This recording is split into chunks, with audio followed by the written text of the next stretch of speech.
Hello and welcome to the Everyday Theology Podcast. This is our series, Everyday Wisdom, and back with me today is Braden Thompson. Hello, Braden. Hi, buddy. Hello there. Hello there. Hello there.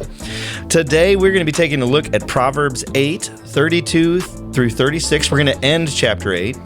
And this chapter is really one of the best chapters in the book of Proverbs because wisdom is pictured like a person standing in the street, calling out to anyone who will listen. Wisdom is not hiding. It's available.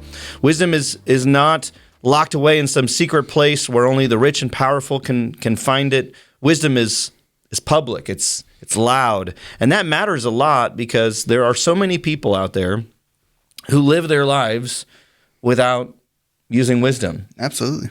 And man, sometimes I'm one of them. Right. I think I would count myself in on it too. Yeah, it's easy to live as if wisdom is optional, something that is nice to have, but ultimately not needed. But here in Proverbs 8, wisdom isn't treated that way. Proverbs treats wisdom as if it is life or death. And when you ignore wisdom, you aren't just making a small mistake. You're choosing to walk down a path that leads to destruction. So let's get into the text. Proverbs 8, 32 through 36. So now, O sons, listen to me. For blessed are they who keep my ways. Hear discipline and be wise, and do not neglect it. How blessed is the man who hears me, to watch daily at my doors, to keep watch at my doorposts. For he who finds me finds life, and obtains favor from Yahweh. But he who sins against me does violence to his own soul. All those who hate me love death. So this passage really sums up chapter 8 well and all that we've talked about so far. And so, Braden, what would you say is the main point of Proverbs 8? Well, I would say the main point of Proverbs 8 is that wisdom is not new. I mean, wisdom was with God before the world even began. Mm-hmm. I mean, before there were even oceans or mountains or fields or rivers or valleys or forests or animals or stars or even human beings. I mean, wisdom was already there. Yeah. Before humans breathed air into their lungs for the very first time, God already had wisdom. He was already existing with perfect wisdom. Mm-hmm. That means that wisdom is not created by us, by man. Yep. Roger. Wisdom is not just practical advice that's passed on from old people to young people, even though that's 100% absolutely the case. It's not only that, though. It's not only common sense. Biblical wisdom is rooted within the very character of God himself. Right. And that's why Proverbs takes wisdom so seriously. Wisdom is not just about making your life easier. Wisdom is about learning how to live in God's world according to God's own design. Yeah, that's a really good distinction. Say that again. That's a really helpful distinction. Wisdom is not just about making your life easier. It's about learning how to live in God's world according to his own design. Right. And that fact should change everything about how we live as people. Mm-hmm. Because if God really made the world with wisdom, then the wise life is the life that lines up with reality. And the foolish life is the life that spends its time fighting against that reality. That's good. And this is why sin is always stupid. And it's ultimately pointless in the end. Wow. I know. Can't believe you said that word. Yeah. But I know you like Star Wars, so I'm just going to use a lot of the Star Wars sound effects today. I'm really loving this one. If that's okay. So sin may feel great in the moment.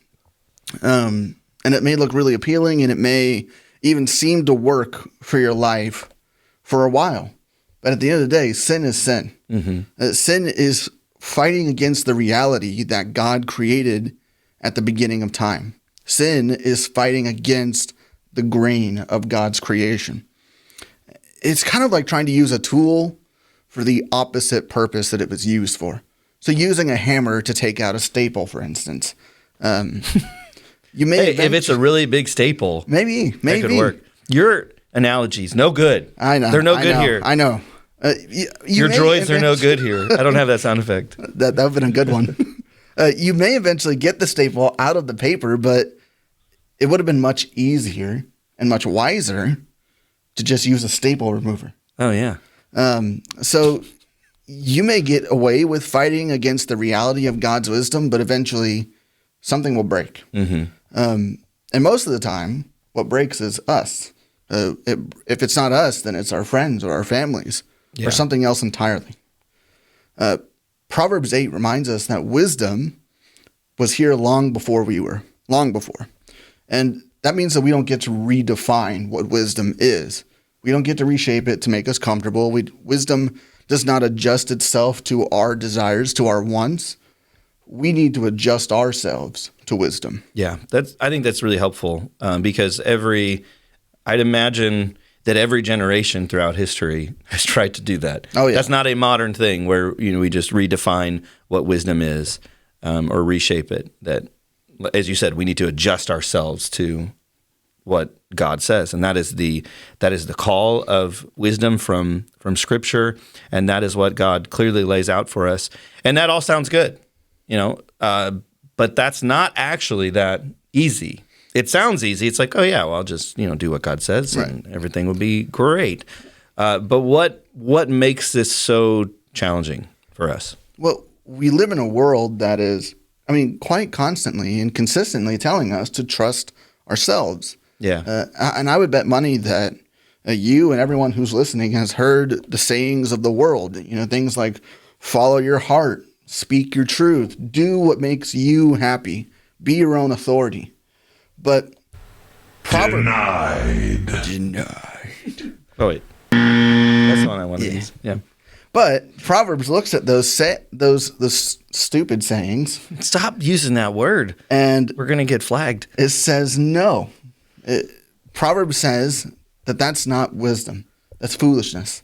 And that's dressed up as freedom. Yeah. Your desires, your wants, those did not exist before the foundation of the world. But God's wisdom did. Mm-hmm. So when your feelings tell you one thing, but God's wisdom tells you another, the safe bet would be to do what God says, to trust God. Do it. And when your anger, for example, when your anger says, and it tells you to speak harshly, Yeah. wisdom says be slow to speak. Right. When your pride tells you to defend yourselves at all cost, wisdom says humility comes before honor. Mm-hmm. When your bitterness tells you to hold on to the grudge, wisdom says forgive as you have been forgiven. That's the final call of wisdom. It's not just make better choices. The final call of wisdom is this: listen, obey, follow, and find life. Mm-hmm. Do it. Come back to this way of life. Why am I even here? Because wisdom is not trying to rob you. Wisdom isn't trying to ruin your fun or anything like that. Wisdom is simply trying to keep you alive. Right. It's trying to save you from the wrecked life that foolishness will always bring. This is where things become considerably more personal for us. If wisdom was with God before the creation of the world, then that means that ignoring wisdom isn't simply ignoring advice. Right. It's ignoring the voice and the commands of the very God who made you.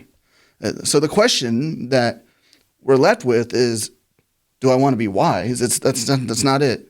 The real question is, will I listen to what God has said through the scriptures, through his word? Every day, wisdom calls to you. I see what you did there. That's every day. Wisdom calls to you. Yeah. And wisdom calls when you're about to say something unchristlike. Uh-huh. Wisdom calls when you're being tempted to indulge in something that you know that you shouldn't. Mm-hmm. And wisdom calls when you're making decisions about your relationships, your habits, your time, your money, your body, your future, and your faith. And you can press the red button on that call. God will let you do that. We know that from Romans chapter 1, verses 24, 26, and 28. This is what's terrifying about foolishness. God will often let people walk the road that they insist upon walking. Yeah. But that doesn't mean that wisdom stops calling to you. The wise person is not the one who never feels temptation. That person doesn't exist outside of Christ.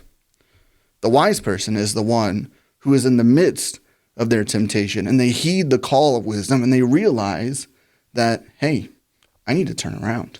Yeah. Yeah. And so, as you said, wisdom is about every part of your life, and God has something he wants to speak into every part of your life. And we're actually getting ready. We're going to do a few episodes, I think 4 episodes on chapter 9. And when we get to chapter 10, that's when it really ramps up to go sometimes a verse at a time we'll cover, just one verse, because the topics change rapidly. And I said this early on when we started recording this, is that's how the Proverbs are that way, I think, in part because that's how life is. Yeah. One minute you're faced with you need to be wise in a relationship, and then you need to be wise with money. Then you need to be wise in how you speak, and all these other things that the Proverbs speaks to, we encounter in one day, sometimes in 1 hour. Yeah. That's how life is. And so as we close our time together, I want to propose some questions for all of us. Where in your life are you resisting the call of wisdom? And really, are you resisting wisdom itself? Where are you aware of what God has said, yet you're dragging your feet? Whatever it is, I pray that you don't treat wisdom as if it's background noise. Wisdom was with God before the mountains were formed. Wisdom was there before the oceans had depth. Wisdom was there before the first dust of the world. And that wisdom is calling to you right now. So listen and obey. And Proverbs 8 ends by calling you blessed. Well, thank you, Braden. Yeah, absolutely. Thanks for your work on this episode. I thoroughly enjoyed it. So. I thoroughly enjoyed it too. Okay. Oh, that's sweet. And I enjoyed your company. You're making me feel.